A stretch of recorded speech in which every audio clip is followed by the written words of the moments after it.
कि मुझे इस प्रकाश पर्व पे 2 शब्द बोलने का मौका मिला है। तो धन्यवाद यहाँ देना चाहता हूँ इस कमेटी के जितने भी ऑर्गेनाइजर लोग हैं, खास करके हमारे भाई नवनीत जी और इनके साथ इस कार्यक्रम को करने के लिए जितने भी साथी लोग हैं, ऑर्गेनाइजर लोग हैं, इस कार्यक्रम को करने के लिए आप सभी लोग को मैं धन्यवाद देता हूँ।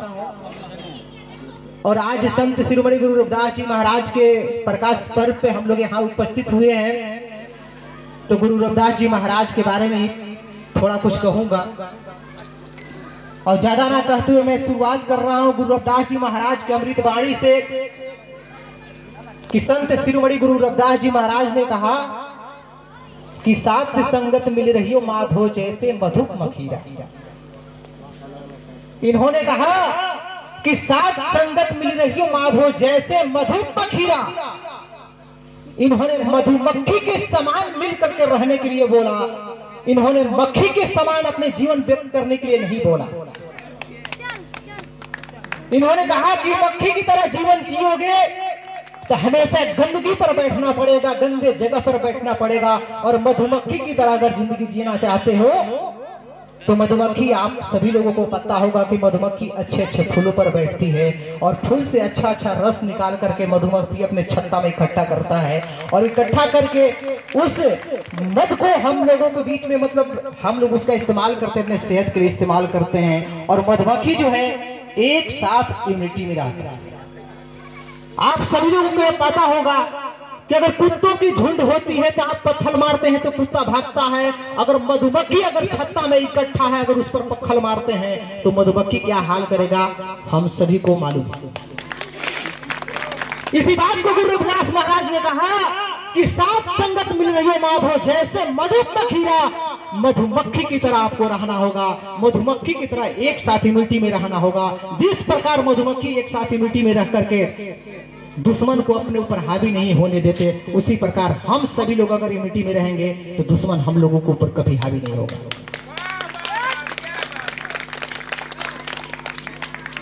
और संत शिरोमणि गुरु रविदास जी महाराज ने हमेशा जो है स्वराज की बात की है। उन्होंने कहा कि ऐसा चाहूं राज में जहां मिले सबन को अन्न, छोट बड़े सब संब से गुरु रविदास रहे प्रसन्न, गुरु रविदास रहे प्रसन्न। जब गुरु रविदास जी महाराज ने अपने अमृत वाणी से देश से नहीं पूरा विदेश में लोगों को प्रभावित करने का काम किया तो देश के 52 राजाओं ने गुरु रविदास जी महाराज के अमृत वाणी को सुनने के लिए आया और गुरु रविदास महाराज के अमृत वाणी को सुनकर के उनके चरणों में नतमस्तक हो गए। और नतमस्तक होकर के उन्होंने कहा कि गुरुजी, अभी तो मेरे जो सिर पे जो स्वर्ण मुद्राओं से जड़ा हुआ मुकुट है, हम लोग अपना मुकुट आपके चरणों में समर्पित करते हैं, आप इसे स्वीकार कर लीजिए। तो संत शिरोमणि गुरु रविदास जी महाराज ने कहा कि मुझे ये हीरे जवाहरात की जरूरत नहीं है। मैं आप लोग को ये बता देना चाह रहा हूं कि हमारे संत शिरोमणि गुरु रविदास जी महाराज एक अच्छा खासा परिवार से बिलोंग्स करते थे। इनके पिताजी के जूतों चप्पल बनाने के लिए 2 कंपनियां थे, फैक्ट्री थे। नॉर्मल परिवार से बिलोंग्स नहीं करते थे हमारे गुरु रविदास जी महाराज। 2 कंपनियां थी उस समय। हमारे गुरु रविदास जी महाराज के पिताजी के 2 कंपनियां थी, लेकिन गुरु रविदास जी महाराज ने अपने सुख सहूलत को त्याग करके समाज हित की बात उन्होंने चुना, समाज के हित के लिए काम करना शुरू किया और समाज को इकट्ठा करके जागृत करने का काम किया। किसी ने गुरु रविदास जी महाराज से पूछा कि गुरु रविदास जी महाराज, असल जीवन में सुख है कहां? जीवन का सुख कहां है? तो गुरु रविदास जी महाराज ने अपने अमृत वाणी में कहा कि रविदास मानो के बसर को सुख कर है 2 ठाव, एक सुख स्वराज माही दूसर मरगट गांव।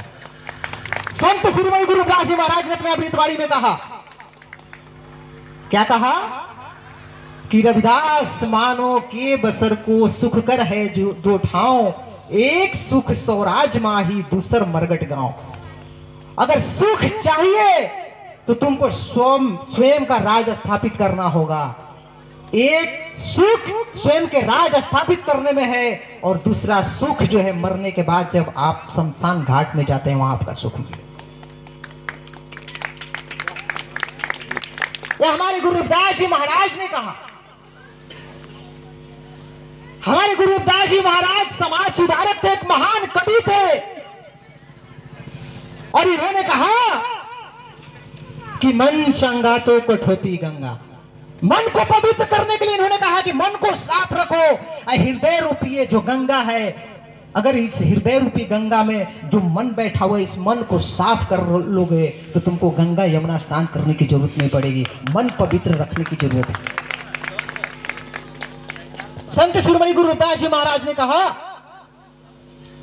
कि मन चंगा तो कोठोती में